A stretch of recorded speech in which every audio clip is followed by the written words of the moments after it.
बालेश्वर जिला विकास समन्वय और निरीक्षण समिति सभा अनुष्ठित। कृषि स्वास्थ्य यातायात और शिक्षा भली विभिन्न विभागर कार्यानुष्ठान और प्रगति बाबद हेला आलोचना।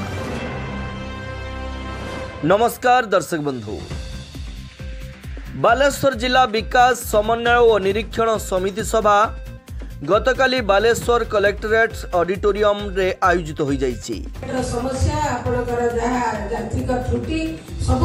सभारे मान्यवर सांसद श्री प्रताप चंद्र षडंगी अध्यक्षता करथिले।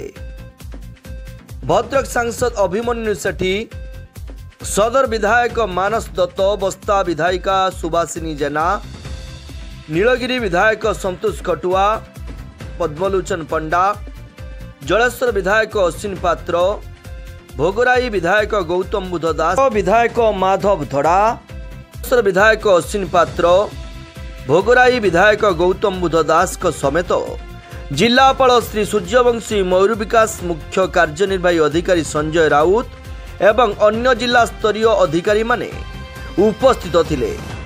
समस्त पंचायत समिति, पौरपालिका एवं विज्ञापित अंचल परिषदर अध्यक्ष व अध्यक्षा माने उपस्थित थिले। कृषि, स्वास्थ्य, यातायात व शिक्षा सहित विभिन्न विभागर कार्यानुष्ठान व प्रकल्पर प्रगति बाबद आलोचना होइतिला।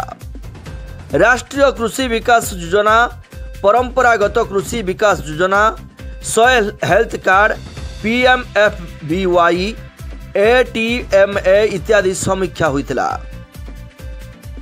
स्वास्थ्य विभाग रे डाक्तर कर्मचारी पदस्थान कार्य साधना जेतेबेले यांत्रिक विभाग गुड़िकर प्रकल्प स्थिति व समय सीमा समीक्षा करा जायतिला।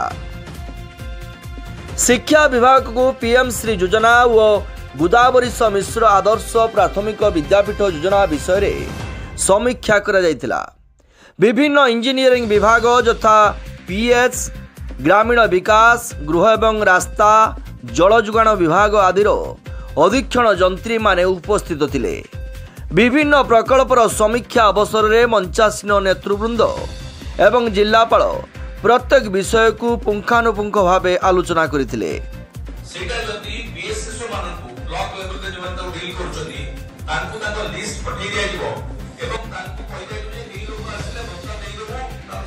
शेषर जिलापाल धन्यवाद अर्पण करथिले।